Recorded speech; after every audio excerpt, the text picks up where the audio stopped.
Hello students, welcome back. Tense series के video number 15 में आज हम लोग पढ़ेंगे पास्ट परफेक्ट कॉन्टिन्यूअस टेंस। आज का ये वीडियो बिगिनर्स लोगों के लिए है, क्लास 6 से लेकर क्लास 10th तक के बच्चों के लिए है। आज के इस वीडियो में मैं आपको बतलाऊंगा पास्ट परफेक्ट कॉन्टिन्यूअस टेंस की वो सारी बेसिक बातें जो किसी भी स्टूडेंट के लिए जाननी बहुत ज़्यादा ज़रूरी होती हैं। फिर अगले वीडियो में मैं आपको लेकर के चलूँगा एडवांस लेवल पर, जहाँ पर मैं आपको बतलाऊँगा कि वास्तव में पास्ट परफेक्ट कॉन्टिन्यूअस टेंस क्या होता है, उसका रियल कॉन्सेप्ट क्या होता है और वास्तव में हम रिटन एंड स्पोकन इंग्लिश में उसका प्रयोग कब करते हैं और क्यों करते हैं। चलिए, ये सब बड़ी बातें तो अगले वीडियो में होंगी। चलिए, छोटी छोटी बातें हम यहां से शुरू करते हैं। लेकिन वीडियो को शुरू करने से पहले मैं आपको बतला देना चाहता हूं कि आज इस वीडियो में आपको किन किन पॉइंट्स पर डिस्कशन करूंगा। जरा यहां पर बोर्ड में देखिए, लिखा हुआ है मेन पॉइंट्स है ये। आज मैं इतनी सारी बातों पर इस वीडियो में चर्चा करूंगा। जरा देखिए, सबसे पहले मैं आपको बतलाऊंगा आइडेंटिफिकेशन। बच्चे लोग सबसे पहले किसी भी हिंदी सेंटेंस को देखकर ये जानना चाहते हैं कि आखिर वो सेंटेंस जो लिखा हुआ है उनके सामने वो किस टेंस को बिलोंग करता है। तो सबसे पहले मैं आपको आइडेंटिफिकेशन यानी आप कैसे पहचानेंगे कि ये sentence past perfect continuous tense है। दूसरी बात, पास्ट परफेक्ट कॉन्टिन्यूअस टेंस में इंग्लिश में जो वर्ब होती है वो कैसी होती है, मैं उस वर्ब के बारे में आपको बतलाऊंगा।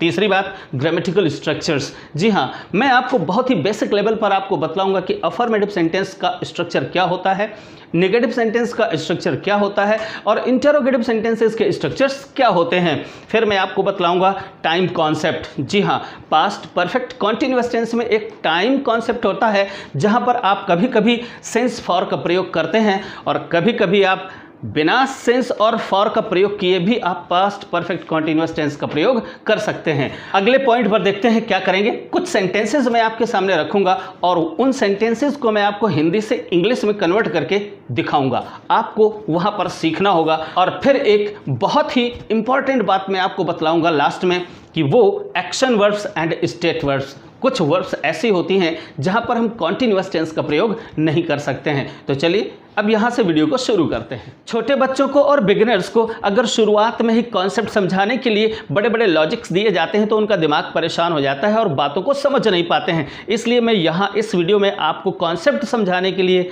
बड़े बड़े लॉजिक्स देने नहीं जा रहा हूँ। हाँ, बहुत ही छोटी और बेसिक बातें बतलाना चाहूँगा जो बच्चे लोग सुनना भी पसंद करते हैं और उस चीज़ को वो अच्छे तरीके से पकड़ भी लेते हैं। और फिर इसके बाद अगर आगे चलकर उनको कॉन्सेप्ट समझाया जाएगा, लॉजिक्स दिए जाएंगे तो उनको वो समझ लेते हैं। तो चलिए सीधे आप यहाँ पर ये देखिए कि किसी भी हिंदी सेंटेंस को देखकर कैसे पहचान लें। केवल देखकर आप कैसे पहचान लें कि सामने लिखा हुआ सेंटेंस जो हिंदी सेंटेंस है वो पास्ट परफेक्ट कॉन्टिन्यूअस टेंस है। तो चलिए जरा बोर्ड में देखिए, देख लेते हैं आइडेंटिफिकेशन, पहचान। सिंपली आपको एक हिंदी सेंटेंस पढ़ना है, पढ़ करके और बस कुछ चीज़ें अपने दिमाग में रखनी हैं और पहचान लेंगे कि वो पास्ट परफेक्ट कॉन्टिन्यूअस टेंस है। ज़रा देखिए क्या है यहाँ पर मैंने पहचान लिखी है। क्या, सबसे पहले तो आपको क्रिया को ढूंढना होगा। कोई भी सेंटेंस हिंदी सेंटेंस लिखा होगा तो सबसे पहले तो आपको एक्शन वर्ड के पास जाना होगा, यानी वहां पर काम कौन सा हो रहा है। और अगर आप सेंटेंस को पढ़ते हैं ठीक से तो आपको पता भी चल जाएगा कि आखिर वहां पर कौन सा काम हो रहा है।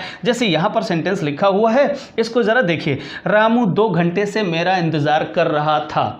अब जरा देखिए यहाँ पर इस सेंटेंस में कौन सा काम हो रहा है, तो आपको बहुत आसानी से समझ में आ जाएगा कि यहाँ पर भाई इंतज़ार करने का काम हो रहा है। कौन सा एक्शन हो रहा है? इंतज़ार करने का काम हो रहा है। अब इसी एक्शन वर्ड को ही अच्छे से देखना है और फिर आपको देखना है क्या उस एक्शन वर्ड के साथ में ये वाले शब्द लगे हैं क्या, जुड़े हैं क्या। देखिए, रहा था, रही थी, रहे थे, या फिर उसी एक्शन के साथ ता रहा था, ती रही थी या ते रहे थे जैसे शब्द जुड़े हैं। अगर ये शब्द जुड़े हैं तो ये तो हो गया पास्ट कॉन्टिन्यूअस टेंस। जी हाँ, अब ये परफेक्ट कैसे बनेगा, तो एक चीज़ आपको और देखनी पड़ेगी कि ये जो काम हो रहा था, जो कॉन्टिन्यूअस था, ये कितनी देर से हो रहा था या किस पॉइंट ऑफ टाइम से ये काम शुरू हुआ था। बस इतना और देखना है।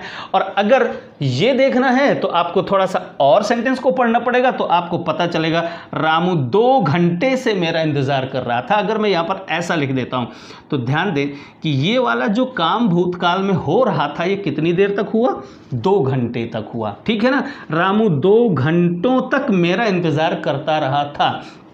तो ये वाला कितनी देर तक काम हुआ? 2 घंटे तक काम हुआ। जी हाँ, यही वास्तव में टाइम जो होता है वो कॉन्टिन्यूअस को परफेक्ट बनाता है, राइट। बस इतनी सी सिंपल सी बात है। अगर आप किसी भी सेंटेंस को देखें, क्रिया के साथ रहा था, रही थी, रहे थे, या ता रहा था, ती रही थी, ते रहे थे, ऐसे शब्द लगे हों और साथ ही साथ में क्रिया के शुरू होने का पॉइंट ऑफ टाइम दिया हो, या फिर ये पता लगे कि वो क्रिया कितनी देर तक हुई भूतकाल में, बस इतनी सी बात आपको देख लेनी है तो आप तुरंत पहचान जाएंगे कि लिखा हुआ sentence past perfect continuous tense है। अब जैसे आप इसको देखकर बड़ी आसानी से पहचान सकते हैं। देखिए क्यों, कैसे? रामू 2 घंटे से मेरा इंतजार कर रहा था, तो इंतजार करना ये एक्शन है और इस एक्शन के साथ में रहा था, रही थी, या फिर करता रहा था, ता रहा था, ती रही थी। हालांकि इसमें खास बात और भी है जो मैं अगले वीडियो में आपको डिस्कस करूंगा। फिलहाल आप सिंपली इतना देखिए कि इंतजार करना ये क्रिया है और ता रहा था, ती रही थी, अगर ऐसे शब्द लगे हों और साथ ही साथ ये टाइम भी मेंशन किया गया है, 2 घंटे से, सुबह से, सोमवार से, अगर ऐसा कोई टाइम दिया हो तो बस वो पास्ट परफेक्ट कॉन्टिन्यूअस टेंस है। और अगर ऐसा है तो फिर हम इंग्लिश में कौन सी वर्ब यूज़ करेंगे ये आपको मेमोराइज करना है। तो बहुत ही सिंपल है, मैं यहाँ पर लिख देता हूँ। देखिए ज़रा यहाँ पर क्या है, आपको यूज़ करना है had plus been plus verb में आईएनजी, वर्ब की फर्स्ट फॉर्म और उसी में प्लस आईएनजी। मज़े की बात तो यह है कि आपको हर एक सब्जेक्ट के साथ में हैड का प्रयोग करना है। आपको ये भी अब चिंता नहीं करनी है कि यार सिंगुलर नंबर, प्लूरल नंबर, नहीं, सबके साथ आपको हैड का प्रयोग करना है, चाहे वो सिंगुलर सब्जेक्ट हो या प्लूरल सब्जेक्ट हो। ओके, अच्छा, अब इन सेंटेंसेस को अगर हम ट्रांसलेट करें इस वर्ब के साथ में, ये वर्ब मेमोराइज कर लीजिएगा, इसी वर्ब को ही हम पास्ट परफेक्ट कॉन्टिन्यूअस टेंस कहते हैं। ओके, अच्छा, चलिए इन सेंटेंसेस को जरा ट्रांसलेट करते हैं। रामू 2 घंटे से इंतजार कर रहा था, तो रामू इंतजार करने वाला व्यक्ति है, पर्सन है, तो ये सब्जेक्ट हो गया। सब्जेक्ट सबसे पहले रख देते हैं, फिर इसके बाद वर्ब। तो वर्ब क्या हो रही है? इंतजार करने का काम हो रहा है। तो इस वर्ब को हम किस रूप में लिखेंगे? बस ये देखिए, इस रूप में लिखेंगे, यानी ये तो मेन वर्ब है, इस मेन वर्ब में आप आईएनजी फॉर्म लेंगे, यानी इसे आईएनजी फॉर्म में लिखेंगे, ये मेन वर्ब है। ओके, और ये 2 हेल्पिंग वर्ब्स हैं जिसमें से आपको यहाँ पर हैड रखना है, चाहे सब्जेक्ट सिंगुलर नंबर हो चाहे प्लूरल नंबर हो, और उसी के साथ आपको बीन का प्रयोग करना। तो ये हो गया Ramu had been waiting for me. एक काम और करना आपको अच्छे से याद रखना है कि आपको अब यहाँ पर पहचानना पड़ेगा जो टाइम दिया हुआ है वो टाइम क्या है? ड्यूरेशन ऑफ टाइम है, ड्यूरेशन का मतलब समय की अवधि है, या फिर पॉइंट ऑफ टाइम है। बस इतना सा आपको अच्छे से समझ लेना है और उसी के अकॉर्डिंग अगर वो ड्यूरेशन ऑफ टाइम है तो उसके पहले आपको फॉर लगाना है, और अगर पॉइंट ऑफ टाइम है, मैंने प्रेजेंट परफेक्ट कॉन्टिन्यूअस टेंस में वो सारी चीज़ें आपको बतलाई थी कि कौन कौन से वर्ड्स होते हैं जो ड्यूरेशन ऑफ टाइम को शो करते हैं, कौन कौन से ऐसे वर्ड्स होते हैं जो वास्तव में पॉइंट ऑफ टाइम को शो करते हैं। फिर भी मैं इस वीडियो में भी आपको लिख करके बतला दूंगा, आप उनको नोट ज़रूर कर लीजिएगा। चलिए दूसरा सेंटेंस देख लेते हैं। वर्षा सुबह से हो रही थी या वर्षा सुबह से होती रही थी, इसके लिए भी आप क्या बनाएंगे? ये रेन, ये काम हो रहा है, इसमें आपको आईएनजी लगाना है, रेनिंग, और इसके पहले आपको हैड बीन लगाना है, इट हैड बीन रेनिंग। बस इतना आपको लिखना है, इट हैड बीन रेनिंग, और बस इसके साथ पॉइंट ऑफ टाइम है तो यहाँ पर आपको लगा देना है सिंस। ओके, तो it had been raining since morning बन गया आपका past perfect continuous tense. Okay, अब थोड़ा सा इसके कॉन्सेप्ट के बारे में भी समझ लेते हैं। कॉन्सेप्ट बहुत ही सिंपल सा और बहुत ही छोटा सा कॉन्सेप्ट, मैं ज़्यादा आपको उलझाऊंगा नहीं, लेकिन हाँ अब चूंकि बात हो रही है तो भाई कॉन्सेप्ट तो थोड़ा सा मालूम होना ही चाहिए। तो चलिए बतला देता हूँ। जरा देखिए यहाँ पर, रामू 2 घंटे से मेरा इंतज़ार कर रहा था। अब था अगर आ गया तो ये हो रही है बीते हुए समय की बात। तो अब आ जाइए टाइम लाइन पर। ये है वो टाइम लाइन, ये है वो प्रेजेंट। प्रेजेंट मीन्स इस समय में खड़े हुए आपको पढ़ा रहा हूँ, ये प्रेजेंट है, और मैं इससे पहले की यानी बीते हुए समय की बात कर रहा हूँ, तो वो हो गया भूतकाल। जी हाँ, तो ये है भूतकाल, ठीक है ना।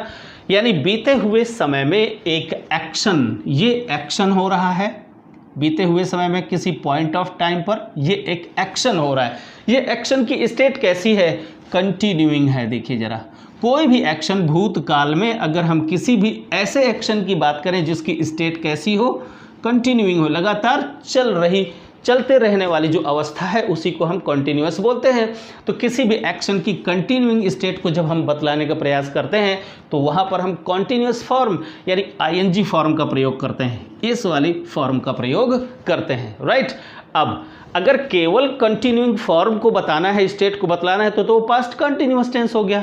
लेकिन परफेक्ट कब हुआ, तो बहुत ही छोटा सा डिफरेंस होता है पास्ट कॉन्टिन्यूअस और पास्ट परफेक्ट कॉन्टिन्यूअस टेंस में। पास्ट कॉन्टिन्यूअस टेंस में केवल और केवल किसी एक्शन की कंटिन्यूइंग स्टेट को बतलाया जाता है, यानी निरंतर चल रहे काम को अकेले बतलाया जाता है। और पास्ट परफेक्ट टेंस में बतलाया जाता है कि वो कंटिन्यूइंग स्टेट कितनी देर तक रही, यानी कि वो जो काम हुआ वो कितनी देर तक हुआ, 2 घंटे हुआ, 4 घंटे हुआ, एक तो ड्यूरेशन हो जाएगा, या फिर किस पॉइंट ऑफ टाइम से वो एक्शन शुरू हुआ, ठीक है ना। तो बस शुरू होने का टाइम या पॉइंट ऑफ टाइम होगा, और अगर ड्यूरेशन होगा तो वो कितनी देर तक हुआ, बस। और भूतकाल में ही ये एक्शन फिनिश भी हो जाता है, उसी को हम पास्ट परफेक्ट कॉन्टिन्यूअस टेंस कहते हैं। एक छोटा सा कॉन्सेप्ट मैंने आपको देने का प्रयास किया है। अब इसी कॉन्सेप्ट को मैं अगले वीडियो में बड़े बड़े लॉजिक्स देकर और एडवांस लेवल पर आपको डिस्कस करूंगा, तो अगले वीडियो को देखना मत भूलिएगा।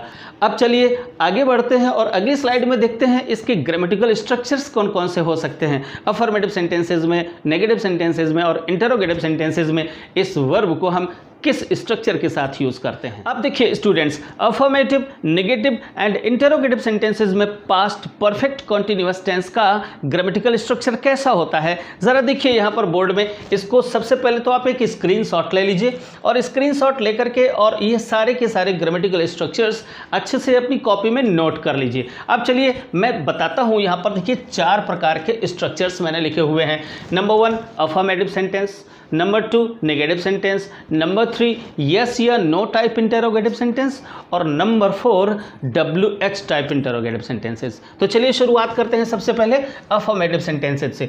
तो जब अफर्मेटिव सेंटेंसेस होते हैं तो सबसे पहले सब्जेक्ट रखते हैं। सब्जेक्ट के बाद ये 2 हैड और बीन दोनों एक साथ एक के बाद एक रख देते हैं, हैड बीन, और फिर वर्ब में ING का प्रयोग करते हैं, फिर ऑब्जेक्ट आ जाता है। फिर इसके बाद अदर वर्ड्स भी हो सकते हैं, और अदर वर्ड्स में ये भी शामिल है क्या, फॉर या सिंस का प्रयोग करते हैं, और फिर टाइम रखते हैं। ओके, इस ग्रामेटिकल स्ट्रक्चर के अकॉर्डिंग हम किसी भी सेंटेंस को ट्रांसलेट करते हैं। जैसे यहाँ पर मैंने सिंपली रख दिया है आई हैड बीन। देखिए ये अफर्मेटिव सेंटेंस है, इसमें नॉट का प्रयोग नहीं किया गया है। अफर्मेटिव सेंटेंस है, सब्जेक्ट के बाद में आपने हैड बीन का प्रयोग किया और वर्ब में ING का प्रयोग किया, फिर इसके बाद आपने फॉर या सिंस का प्रयोग किया और फिर टाइम का यूज़ कर लिया, राइट। इसी प्रकार से देखिए ही had been crying since 3 AM।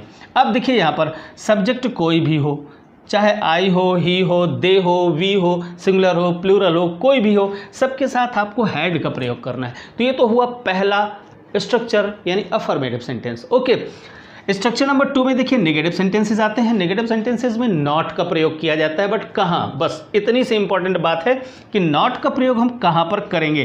तो ध्यान से सुनिए, पूरा सेंटेंस वही है, पूरा स्ट्रक्चर वही है, बस इस हैड और इस बीन के बीच में आपको नॉट का प्रयोग करना होता है। ध्यान दीजिए, नेगेटिव सेंटेंसेस में ये स्ट्रक्चर हो जाएगा, I had not been sleeping for 6 hours. Okay, पूरा का पूरा स्ट्रक्चर वही है, सिंपली आपको हैड और बीन के बीच में आपको नॉट का प्रयोग करना है। ओके, अच्छा यहाँ पर भी देखिए हैड और बीन के बीच में आपको नॉट का प्रयोग करना है, बहुत ही सिंपल है। अच्छा, अब यस या नो टाइप सेंटेंसेस। यस या नो टाइप आप तो जानते ही हैं, ऐसे क्वेश्चंस जिनका आंसर आप यस या नो में दे सकते हैं। अगर ऐसा कोई इंटरोगेटिव सेंटेंस है जिसका आंसर आप यस या नो में दे सकते हैं, तो फिर आप उस सेंटेंस को हेल्पिंग वर्ब से शुरू करते हैं। देखिए ऐसे, सबसे पहले हम हैड रखते हैं, सब्जेक्ट कोई भी हो, सिंगुलर हो, प्लूरल हो, मैं आपको कई बार बतला चुका, हर सब्जेक्ट के साथ में आपको हैड का प्रयोग करना है। तो सबसे पहले आपको हेल्पिंग वर्ब हैड रखना है, फिर इसके बाद सब्जेक्ट रखना है। अब अगर सेंटेंस नेगेटिव भी है तो आप फिर सब्जेक्ट के बाद यहाँ पर नॉट का प्रयोग करेंगे, अन्यथा नहीं करेंगे। ओके, फिर इसके बाद बीन का प्रयोग करेंगे, फिर वही वर्ब की फर्स्ट फॉर्म में ING, फिर ऑब्जेक्ट, फिर सिंस फॉर और फिर टाइम। बाद में ये इंटरोगेशन मार्क ज़रूर लगाएंगे, बिल्कुल ऐसे ही। देखिए ज़रा, had I been sleeping for 6 hours, क्या मैं 6 घंटों से सो रहा था, ऐसा कुछ अगर बताया गया तो इसका आंसर आप हाँ या ना में दे सकते हैं। तो बस हैड को आप पहले रख देते हैं, ओके, सब्जेक्ट के पहले हैड का प्रयोग कर देते हैं और सिंपल बाद में जाकर के क्वेश्चन मार्क लगा देते हैं।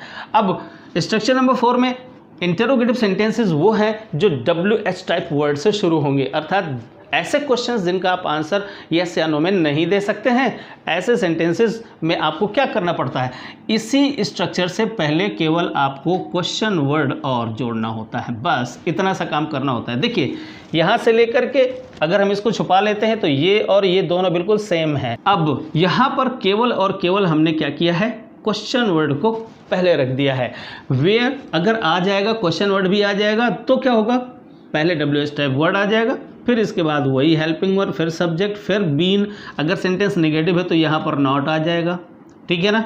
Where had I, not negative है तो not been sleeping for 6 hours, ऐसा आ जाएगा। Why had he been crying since 3 PM।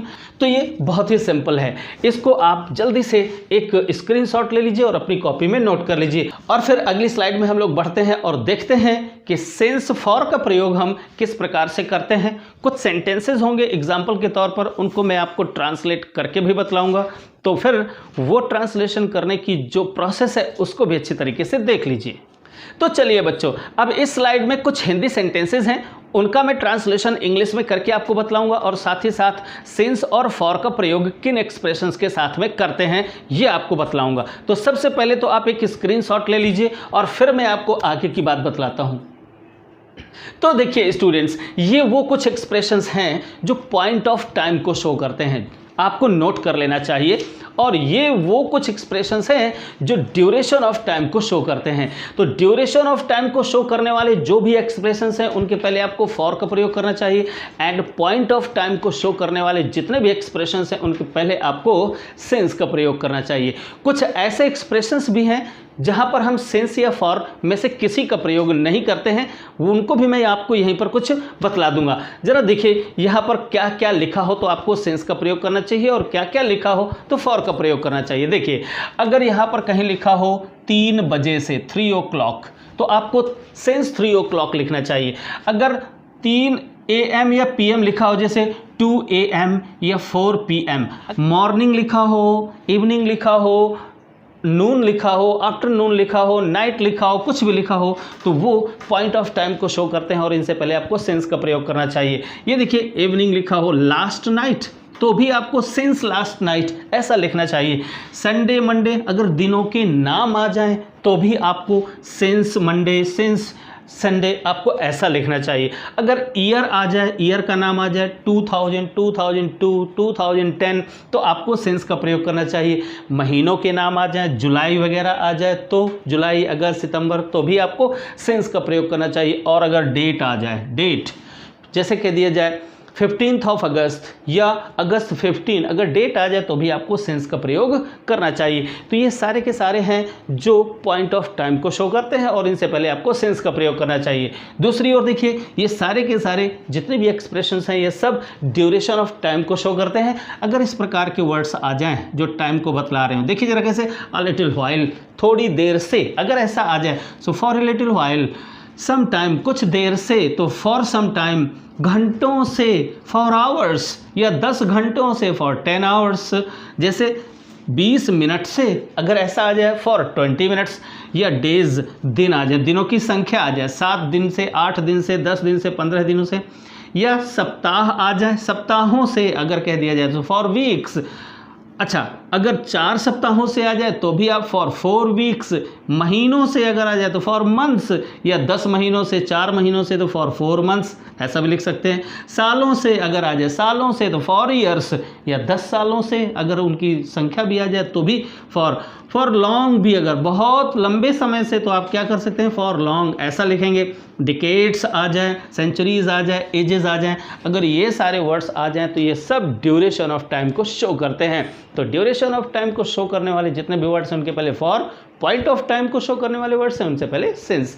इनको नोट कर लीजिए और मेमोराइज भी कर लीजिए। चलिए अब हम कुछ यहाँ पर सेंटेंसेस लिखे हैं, इनका इंग्लिश में ट्रांसलेशन करते हैं। देखिए सबसे पहले तो हमने एक हिंदी सेंटेंस देखा, मैं सुबह से पतंग उड़ाता रहा था या उड़ा रहा था, ऐसा कुछ अगर लिखा हो तो यहाँ पर एक्शन क्या हो रहा है, उड़ाने का काम हो रहा है। ओके, तो उड़ाना हो रहा है और उसकी कॉन्टिन्यूअस स्टेट है रहा था, रही थी, रहे थे, ये पहचान है आपके लिए। Clear?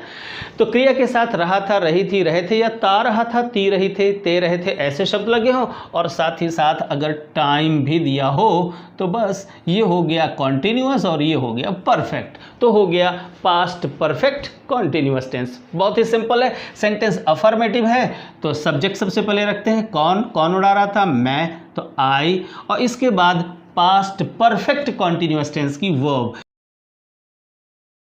I had been flying kites, और कब से, सुबह से। तो सुबह क्या है, देखिए पॉइंट ऑफ टाइम है, ये मॉर्निंग आ गया। तो सिंस लगाएंगे उसके पहले, since morning. Very simple translation करना है, राइट। देखिए ये सब्जेक्ट हो गया, वर्ब हो गई, और फिर इसके बाद ऑब्जेक्ट हो गया, और फिर इसके बाद अदर वर्ड्स हो गए, जिसमें से सिंस, फॉर, या और टाइम हो गया। बाद में फुल स्टॉप लगा देंगे। ओके, अफर्मेटिव सेंटेंस है। अगला सेंटेंस देख लेते हैं। क्या सीता पूरे दिन या दिन भर रोती रही थी? तो आप यहाँ पर देखिए, यहाँ पर भी रोना, और रोना कैसा, कंटिन्यूअस, रही थी लगा है, और साथ ही साथ दिन भर का समय भी दिया है, या पूरे दिन का समय भी दिया है, तो ये भी क्या हो गया, past perfect continuous tense. Okay, लेकिन ये क्या है, सेंटेंस इंटरोगेटिव है। कैसा इंटरोगेटिव है, यस या नो टाइप है, क्योंकि इसका आंसर आप यस या नो में दे सकते हैं। अब अगर इस सेंटेंस का या इस क्वेश्चन का आंसर आप यस या नो में दे सकते हैं तो इस क्या कि इंग्लिश वर्ड से नहीं बनाएंगे। आप तो सभी लोग जानते ही हैं कि यहाँ पर जो सेंटेंसेस क्या से शुरू हो रहे हो, या फिर असली कॉन्सेप्ट तो ये है कि जिन क्वेश्चंस का आंसर आप यस या नो में दे सकते हैं उस सेंटेंस में कोई भी WH टाइप वर्ड नहीं आता है। बस आता क्या है, ये जो हेल्पिंग वर्ब होती है ना, इसी हेल्पिंग वर्ब को अकेले उठा करके सब्जेक्ट के पहले रखना होता है। सो चलिए, हैड, इसकी हेल्पिंग वर्ब तो होती है हैड, और रोने का काम कौन कर रहा है, सीता, तो सब्जेक्ट हो गया सीता, हैड सीता, राइट। इसके बाद क्या आएगी, मेन वर्ब आएगी, हैड सीता बीन क्राइंग, ये वर्ब की फर्स्ट फॉर्म और उसमें ING, had Sita been crying. और फिर इसके बाद पूरे दिन या दिन भर, अब ध्यान से देखिए जरा, पूरा दिन भर। अब कुछ ऐसे एक्सप्रेशंस और भी होते हैं टाइम शो करने वाले जहां पर आपको सिंस या फॉर का प्रयोग नहीं करना होता है। कुछ ऐसे एक्सप्रेशंस है जैसे ऑल डे, दिन भर का मतलब क्या हो गया, ऑल डे। सप्ताह भर तो क्या हो जाएगा, ऑल वीक। ओके, महीने भर, वहां पर आपको सिंस या फॉर का प्रयोग नहीं करना होता है। ओके, अच्छा, वह 2 घंटे से पत्र नहीं लिख रही थी, यहां पर देखिए लिखने का काम हो रहा है, रही थी लगा है, कॉन्टिन्यूअस है तो ये पास्ट कंटिन्यूअस टेंस हो गया, और 2 घंटे से तो ये टाइम हो गया, टाइम और कॉन्टिन्यूअस, इसका मतलब परफेक्ट कॉन्टिन्यूअस। चलिए, नेगेटिव सेंटेंस है तो अब जानते हैं कि नेगेटिव सेंटेंस होगा तो हैड और बीन के बीच में नॉट का प्रयोग कर देंगे। कैसे, ये लीजिए, आपने इसको भी ट्रांसलेट कर दिया, क्या, सी हैड नॉट बीन। अब आपने यहाँ हैड और बीन के बीच में नॉट का प्रयोग किया है, वर्ब में ING का प्रयोग किया है, फिर ऑब्जेक्ट रख दिया, फिर इसके बाद फॉर लगाया। क्यों? क्योंकि ये ड्यूरेशन ऑफ टाइम है। बहुत ही सिंपल से सेंटेंसेस होते हैं और इनका ट्रांसलेशन बड़ी आप आसानी से कर भी सकते हैं। अब हम कॉन्टिन्यूअस टेंस की बात कर रहे हैं और इस बारे में अगर हम बात ना करें, किस बारे में, स्टेटिव वर्ब्स के बारे में अगर बात ना करें तो बात फिर अधूरी ही रह जाती है। तो चलिए अगली स्लाइड में मैं आपको बतलाता हूं कि वो कौन सी ऐसी वर्ब्स होती हैं जिनके साथ हम कॉन्टिन्यूअस फॉर्म का प्रयोग कर ही नहीं सकते हैं, भले ही वो सेंटेंस कॉन्टिन्यूअस क्यों ना हो। चलिए आगे बढ़ते हैं। तो डियर स्टूडेंट्स, आप जब भी किसी भी कॉन्टिन्यूअस टेंस, जी हाँ मैं कॉन्टिन्यूअस टेंस की बात कर रहा हूं, चाहे वो प्रेजेंट कॉन्टिन्यूअस टेंस हो या प्रेजेंट परफेक्ट कॉन्टिन्यूअस टेंस हो या पास्ट कॉन्टिन्यूअस टेंस हो या पास्ट परफेक्ट कॉन्टिन्यूअस टेंस हो या फ्यूचर कॉन्टिन्यूअस टेंस हो या फ्यूचर परफेक्ट कॉन्टिन्यूअस टेंस हो, कुल मिलाकर किसी भी कॉन्टिन्यूअस टेंस का अगर आप ट्रांसलेशन कर रहे हैं तो वहाँ उस एक्शन वर्ब को ज़रूर देख लीजिए, यानी उस सेंटेंस में जो वर्ब यूज़ की गई है उसको आप ज़रूर देख लीजिए, कहीं वो कोई स्टेटिव वर्ब तो नहीं है। अगर वो कोई स्टेटिव वर्ब है तो फिर उसका कॉन्टिन्यूअस फॉर्म नहीं होता है, अर्थात हम उसे किसी भी कॉन्टिन्यूअस टेंस में ट्रांसलेट नहीं कर सकते हैं। वैसे तो मैंने आपको स्टेटिव वर्ब्स और एक्शन वर्ब्स इन सभी को मैंने प्रेजेंट कॉन्टिन्यूअस टेंस वाले वीडियो में पूरा डिटेल में आपको बतलाया है, लेकिन चलिए यहाँ पर भी मैं आपको पास्ट परफेक्ट कॉन्टिन्यूअस टेंस पढ़ा रहा हूँ तो थोड़ा सा तो मैं आपको यहाँ पर बतला ही देता हूं कि ये स्टेटिव वर्ब्स क्या होती हैं और ये एक्शन वर्ब्स क्या होती हैं। ज़रा ध्यान से सुनिए, इस तरफ लिखी हुई हैं ये एक्शन वर्ब्स हैं और ये हैं स्टेटिव वर्ब्स। एक्शन वर्ब्स को अगर सिंपल से शब्दों में समझा जाए तो ऐसी क्रियाएं जिनको हम परफॉर्म कर सकते हैं, यानी ऐसी वर्ब्स जिनको हम फिजिकली कर सकते हैं और वो क्रियाएं थोड़ी देर जारी रह करके और फिर फिनिश हो जाती हैं, तो ऐसी क्रियाओं को हम एक्शन वर्ब्स कहते हैं। देखिए जरा, यहाँ पर क्या है, रन, दौड़ना, और ये दौड़ने का काम हमको करना पड़ेगा, ये एक्शन वर्ब है, अर्थात हमें इस एक्शन को परफॉर्म करना पड़ेगा तभी ये होगा। और अगर हम दौड़ना शुरू करेंगे तो कुछ देर दौड़ेंगे, कुछ समय तक दौड़ेंगे और एक समय ऐसा आएगा जब ये एक्शन एंड हो जाएगा, फिनिश हो जाएगा, राइट। तो ऐसे ही क्रियाओं को हम एक्शन वर्ब्स कहते हैं जिनको हमें फिजिकली परफॉर्म करना पड़ता है और वो क्रियाएं कुछ देर कंटिन्यूअस रह करके और कभी ना कभी वो समाप्त ज़रूर होती हैं। ऐसी क्रियाओं को ही हम बोलते हैं एक्शन वर्ब्स, जैसे रन, प्ले, ईट, वॉश, स्विम। ये सारे के सारे काम ऐसे हैं जो हमें फिजिकली परफॉर्म करने पड़ेंगे और ये कुछ समय के लिए कंटिन्यू होते हैं, अर्थात ये अस्थायी तौर पर कंटिन्यू होते हैं और फिर इसके बाद ये फिनिश हो जाते हैं। जबकि दूसरी ओर जो स्टेटिव वर्ब्स हैं, इन्हीं को हम स्टेट वर्ब भी बोलते हैं, स्टेट वर्ब, राइट। और ये जो वर्ब्स हैं ये किसी स्टेट या अवस्था को प्रकट करती हैं। इनके बारे में मैंने डिटेल में आपको जानकारी दी हुई है, पीछे वाले वीडियोस आप देखेंगे, लेकिन मैं फिर भी आपको बतला देता हूँ। ये क्या कि ये जो ऐसी वर्ब्स होती हैं, स्टेट का मतलब स्थायी क्रियाएं, एक बार अगर हो गई तो ये स्थायी हो जाती हैं और इनको हमें फिजिकली नहीं करना पड़ता है। ओके, तो जिन क्रियाओं को हमें फिजिकली नहीं करना पड़ता है या एक बार अगर वो हो गई तो स्थायी हो जाती हैं। स्थायी का मतलब फिर एक बार शुरू हुई तो फिर वो शुरू हो गई, वो कभी ख़त्म नहीं होती हैं। कई ऐसे इंस्टेंसेस आएंगे, जी हाँ, उसमें कुछ अपवाद भी हैं। इनमें से कुछ बहुत सारी ऐसी क्रियाएं हैं जो दूसरे सेंस में अगर इनको हम कॉन्टिन्यूअस टेंस में यूज़ करते हैं तो इनको यूज़ भी कर सकते हैं, लेकिन एक जनरल सा रूल है ये कि जितनी भी स्टेटिव वर्ब्स होती हैं उनको हम कॉन्टिन्यूअस टेंस में यूज़ नहीं कर सकते हैं। जैसे यहाँ पर ये सेंटेंस लिखा हुआ है, ही हैड बीन बिलीविंग। अगर बिलीविंग का प्रयोग हम कर रहे हैं तो ये सेंटेंस गलत है। हम इसका प्रयोग कॉन्टिन्यूअस टेंस में नहीं कर सकते हैं। हम इसका प्रयोग या तो पास्ट परफेक्ट टेंस में कर सकते हैं या पास्ट इंडेफिनिट टेंस में कर सकते हैं। ओके, इनका प्रयोग हम कॉन्टिन्यूअस टेंसेज में नहीं कर सकते हैं। तो इतनी बात आपको हमेशा याद रखनी चाहिए। अब मैं समझता हूँ कि ये बेसिक लेवल पर वो छोटी छोटी सभी बातें मैंने आपको यहाँ पर बतला दी हैं। अब अगले वीडियो में मैं आपको प्रेजेंट परफेक्ट कॉन्टिन्यूअस टेंस के एडवांस लेवल में लेकर के चलूँगा। वहाँ पर वास्तव में हम समझेंगे कि वास्तव में ये पास्ट परफेक्ट कॉन्टिन्यूअस टेंस क्या होता है, उसका कॉन्सेप्ट क्या होता है, एडवांस लेवल में और कॉम्पिटिटिव एग्जाम में किस तरीके के क्वेश्चंस होते हैं और कहाँ पर बच्चे लोग कंफ्यूज हो जाते हैं, वो बातें मैं आपको डिस्कस करूँगा। कुल मिलाकर के वो सारी छोटी सी छोटी और बड़ी से बड़ी बातें मैं अगले वीडियो में अब डिस्कस करने जाऊँगा।